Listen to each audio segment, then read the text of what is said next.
वाशिम ते हिंगोली नॅशनल हायवेवर सध्या सुरू असलेल्या रस्त्याच्या कामात मोठ्या प्रमाणात भ्रष्टाचाराचे थैमान असल्याचा गंभीर आरोप पुढे आला आहे। संबंधित ठेकेदाराकडे हे काम असून सह्याद्री माझा न्यूज प्रतिनिधींनी त्यांच्याशी संवाद साधला असता त्यांनी केवळ उडवाउडीची उत्तरे दिली आहे। सदर महामार्गावर डांबरी रस्त्यावर थेट सिमेंट काँक्रिटीकरणाचे काम सुरू आहे। या संदर्भात निविदा, टेंडर आणि कामाचे अंदाजपत्रक मागितले असता ठेकेदारांनी ते देण्यास स्पष्ट टाळाटाळ केली आहे। तज्ञांच्या मते डांबरी रस्ता टिकाऊ करण्यासाठी आधी तो पूर्णपणे खोदून लाल मुरुम, सिमेंट आणि गिट्टीचा पायाभूत थर टाकणे आवश्यक असते, पण येथे ती प्रक्रिया टाळून थेट डांबरीवर सिमेंट टाकून रस्ता बनवला जात आहे। महत्त्वाचा प्रश्न असा की असा रस्ता किती दिवस टिकणार आणि हा प्रकार नॅशनल हायवेच्या नियमांना अनुसरून आहे का? प्रशासन यावर मौन का बाळगत आहे? यावर जनतेत तीव्र संताप पसरला आहे। हा ठेकेदार कोणाच्या पाठबळावर अशा उघड भ्रष्टाचाराला चालना देत आहे याची चौकशी करण्याची मागणी सर्व स्तरावरून होत आहे। सह्याद्री माझा न्यूज प्रतिनिधी पंढरीनाथ पाटील, वाशिम।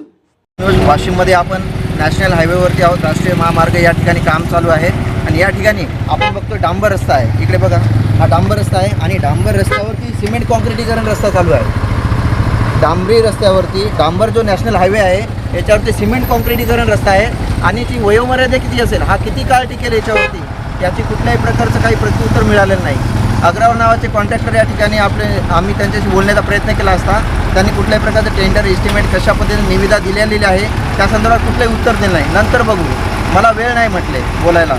मग खरोखर हा सर्वसामान्य जनतेशी आणि नागरिकांशी आणि शासनाचा पैसा जो आहे नागरिकांचा त्याच्यावरती खरोखर हा भ्रष्टाचार सुरू आहे। अशा प्रकारचा भ्रष्टाचार नॅशनल या हायवेवरती चालू आहे। हा उघडकीस आणण्यासाठी आम्ही या ठिकाणी आलेलो।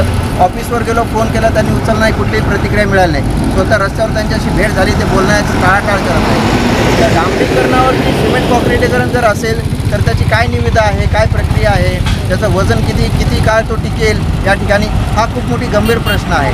तर या ठिकाणी आम्ही आलो आहे। हा रस्ता आपण बघताय, या ठिकाणी ट्रॅफिकसुद्धा खूप मोठ्या प्रमाणात आहे, कुठल्याही प्रकारची उपाययोजना नाही आहे। अशा पद्धतीने आपण वाशिममध्ये आहोत। व्हिडिओग्राफर प्रताप नागरेसह मी पंढरीनाथ गायकवाड।